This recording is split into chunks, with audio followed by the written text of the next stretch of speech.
Olá, como vão todos? Espero que todos estejam bem, com saúde e em paz. Nós vamos iniciar mais este estudo da doutrina espírita com a prece que Jesus nos ensinou. Pai nosso, que estais nos céus, santificado seja o teu nome. Venha a nós o teu reino, seja feita a tua vontade, assim na terra como nos céus. O pão nosso de cada dia dai-nos hoje. Perdoa, Senhor, as nossas dívidas, na medida em que perdoamos aos nossos devedores. Não nos deixe cair em tentação. Livra-nos do mal, que assim seja. Nós estamos estudando o livro Evolução em Dois Mundos, do autor espiritual Espírito André Luiz, obra psicografada pelos médiuns Francisco Cândido Xavier e Valdo Vieira. Nós estamos estudando o capítulo 8, Evolução e Metabolismo, e no nosso último episódio nós lemos até o item Acumulações de Energia Espiritual. Nós vamos iniciar a leitura no item Impulsos Determinantes da Mente. Sobre os mesmos alicerces referidos, surpreendemos ainda as enzimas numerosas como a pepsina isolada por Northrop e a catálise definida por von Euler, tanto quanto outras muitas que a ciência terrestre gradualmente saberá descobrir, estudar, fixar e manobrar com vistas à manutenção e defesa da saúde física e da integridade mental do homem no quadro de merecimentos da humanidade, de vez que todos os estados especiais do mundo orgânico, inclusive o da renovação permanente das células, a prostração do sono, a paixão artística, o êxtase religioso e os transes mediúnicos são acalentados nos circuitos celulares por fermentações sutis, aí nascidas através de impulsos determinantes da mente, por ela convertidos nos órgãos em substâncias magneto-eletroquímicas arremessadas de um tecido a outro, guardando a faculdade de interferir bruscamente nas propriedades moleculares ou de catalisar as reações desse ou daquele tipo, destinadas a garantir a ordem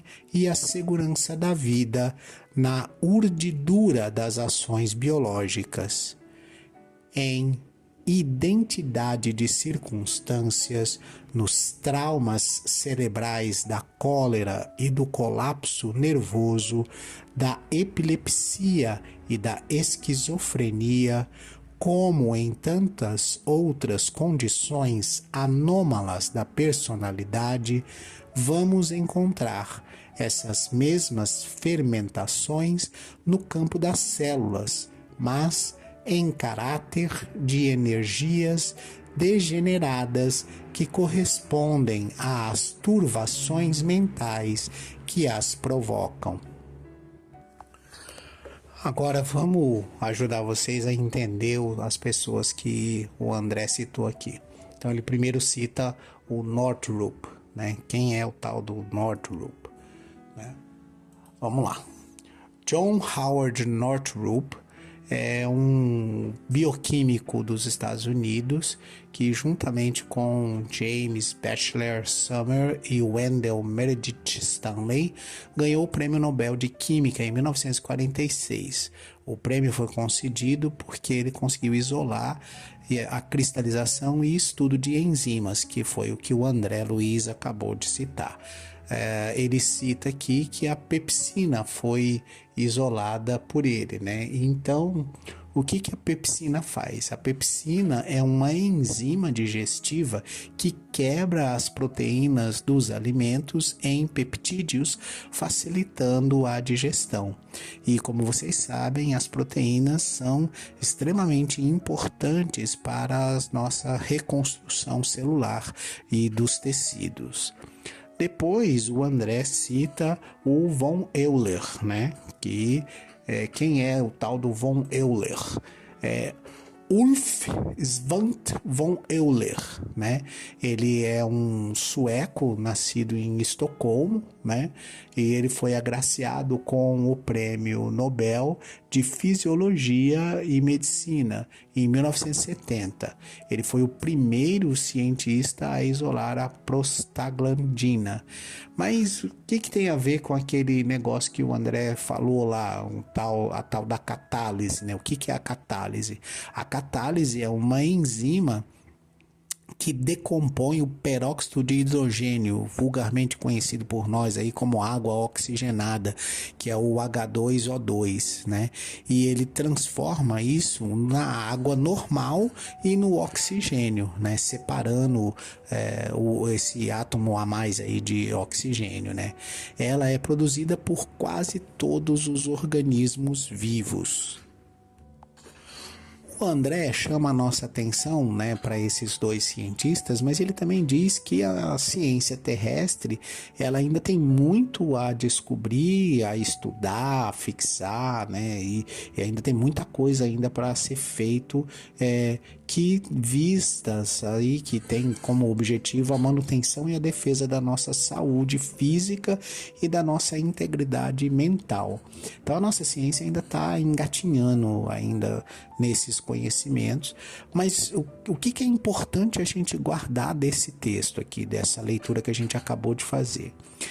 A mente é a sede de tudo, é onde o nosso pensamento está e é através desse pensamento que a gente vai direcionar muitas das coisas que a gente faz. Então, por exemplo, a gente direciona a nossa alimentação para os alimentos que a gente gosta, que a gente mais aprecia, né? E se a gente não controla esse apreciar dos alimentos, essa apreciação se transforma em gula e a gente passa a comer demais esses alimentos. E como a gente sabe, todo excesso é causador de desequilíbrios no nosso organismo e toda falta, né, toda escassez também é causadora de desequilíbrios no nosso organismo. Então, esses ajustes de como a gente deve se comportar e o que é que a gente deve fazer em cada fase da vida, eles precisam passar aí por um desenvolvimento do nosso conhecimento, das nossas capacidades e pela aplicação desses conhecimentos e dessas capacidades no nosso dia a dia. Então, enquanto a gente está jovem e está a criança ali crescendo, o jovem ainda em desenvolvimento, o organismo está se multiplicando em células e precisa de muito mais proteínas, de muito mais alimentação do que quando a gente já está na fase adulta e do que quando a gente está na fase das idades aí mais avançadas, né? A gente precisa ajustar coisas que a gente, por exemplo, eu sempre comi desse jeito, eu sempre comi isso, por que eu não posso comer agora? Porque o organismo ele vai se alterando, ele vai se modificando, porque a nossa capacidade de entender o nosso organismo, condição que a gente tem de se tornar senhor de si e dirigir as nossas próprias ações, ela também é gradual. A criança depende totalmente dos pais e gradualmente ela vai se tornando independente e autômata, né? E vai ganhando autonomia até que chega a ser um jovem e passa a ter a autonomia de desenvolver a sua própria vida, a sua própria carreira profissional. Esse processo de desenvolvimento também passa por outras áreas, né? A nossa mente, a nossa psique, as nossas paixões, os nossos desejos, tudo isso vai sendo alterado ao longo da encarnação e ao longo dos anos em que a gente vai vivendo, e a gente precisa ir ajustando isso, né? Quando nós já estamos na idade mais avançada e já ultrapassamos aí, como dizem, o cabo da boa esperança, todas essas necessidades do corpo físico ganham outros critérios, ganham outros limites, né? E a prática de exercícios também é muito importante. Mas o que é que o André Luiz está tentando mostrar para a gente? Que todo esse processo, seja quando você está fazendo exercício físico, seja quando você está se alimentando, seja quando você está amando, seja quando você está se sentindo feliz e alegre, seja nos momentos de tristeza e de angústia, tudo isso impulsiona, por assim dizer, um conjunto de reações químicas dentro do nosso organismo.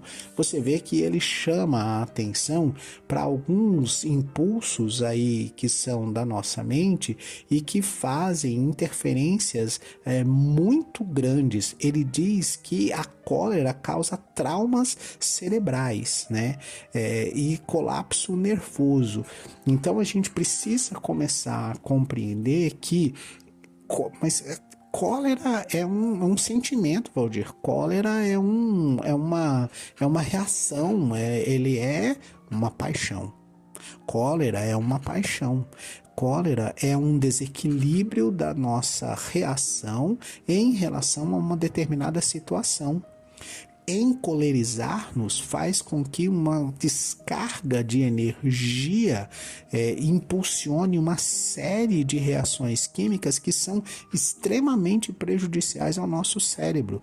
E se a gente tivesse ideia, soubesse calcular a quantidade de neurônios afetados por um momento de cólera, como o André Luiz mesmo coloca em outras obras suas, né?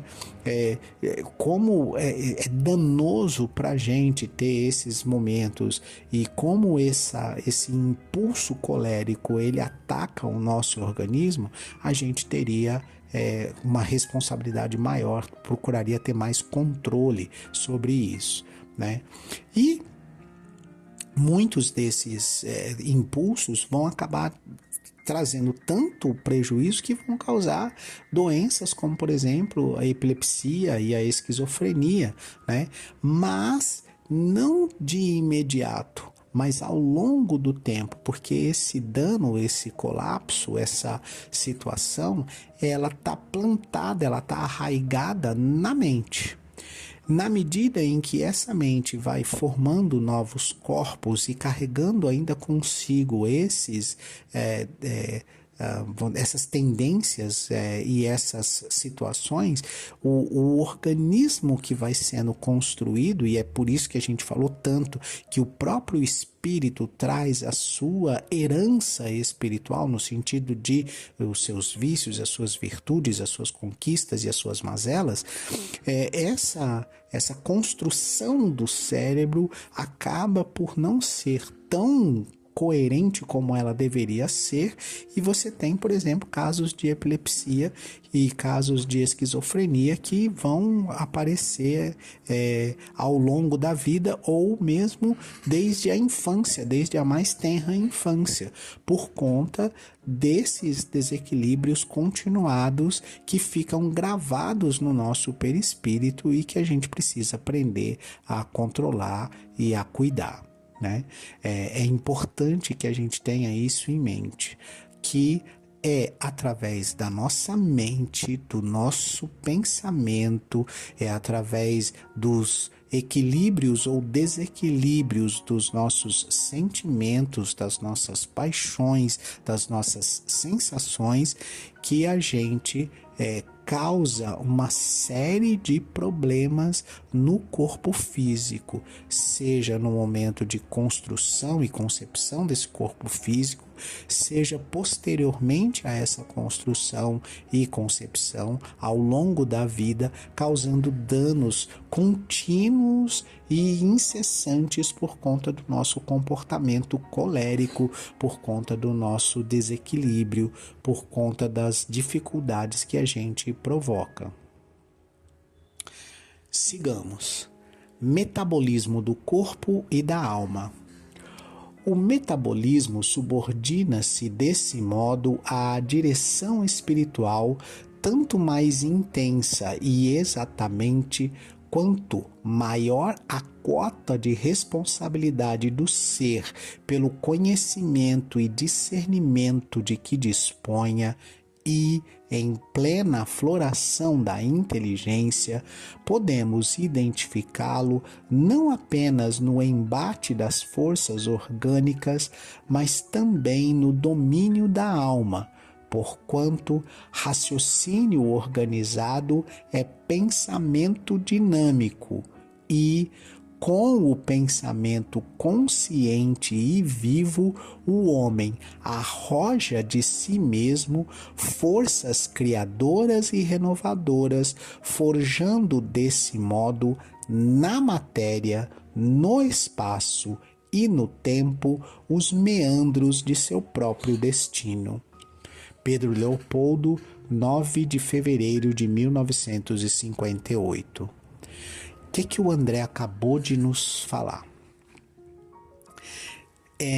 A gente tende a olhar para a situação sempre como a gente destruindo o corpo, o nosso pensamento atacando o corpo, a gente corrompendo e comprometendo o nosso perispírito através dos nossos erros e das nossas dificuldades, dos desequilíbrios das nossas paixões, do nosso egoísmo, da nossa vaidade, do nosso orgulho. E é assim que a gente se vê, sempre como um destruidor, como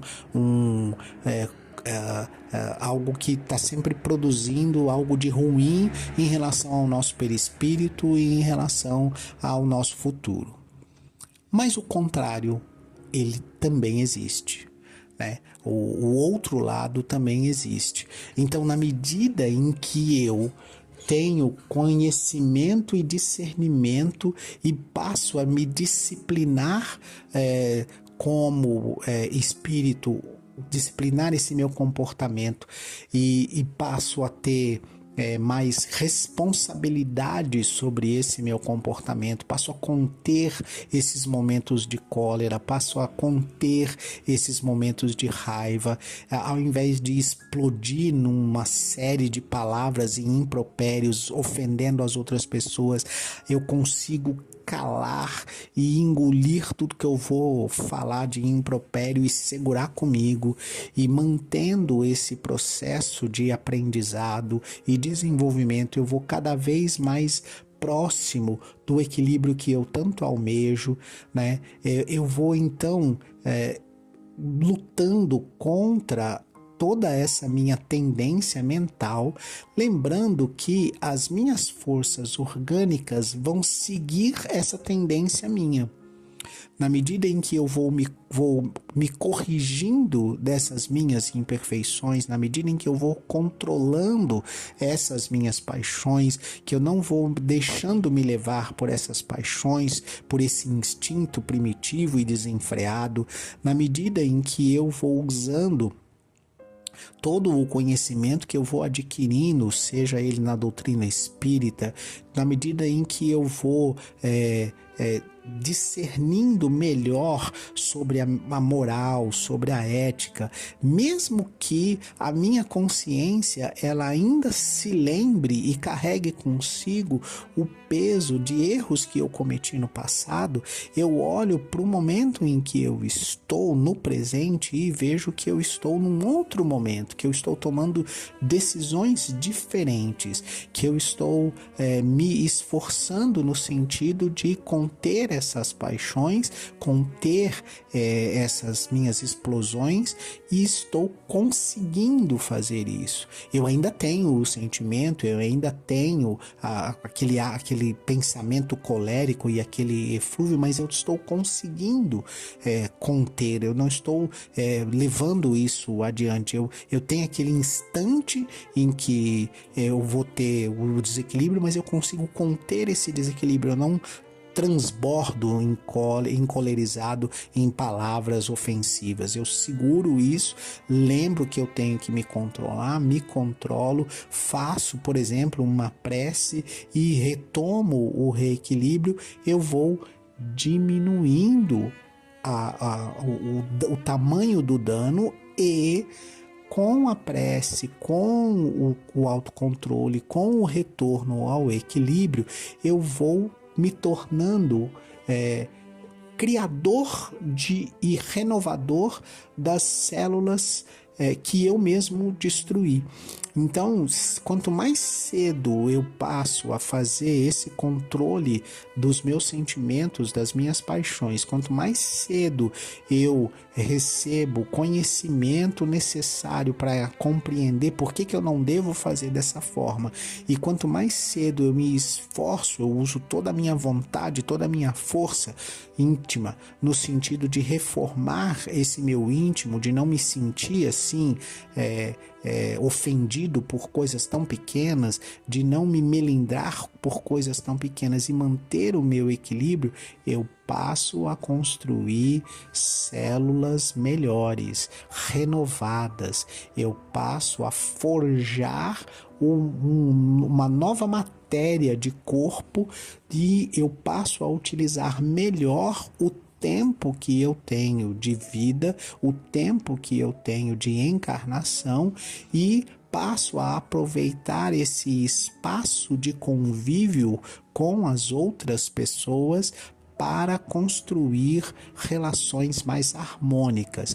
E essas relações mais harmônicas vão construindo os meandros do meu próprio destino, e eu consigo me ver à frente com menos problemas, com menos dificuldades, com menos provas e expiações a passar, porque no meu hoje eu estou vendo que eu estou fazendo melhor. Se eu consigo fazer isso, o meu corpo percebe isso e se torna cada vez mais saudável, mesmo que eu tenha cometido diversos excessos antes de chegar a essa conscientização e antes de chegar a esse discernimento que eu alcancei. Então a gente não pode imaginar, não pode pensar que é tarde.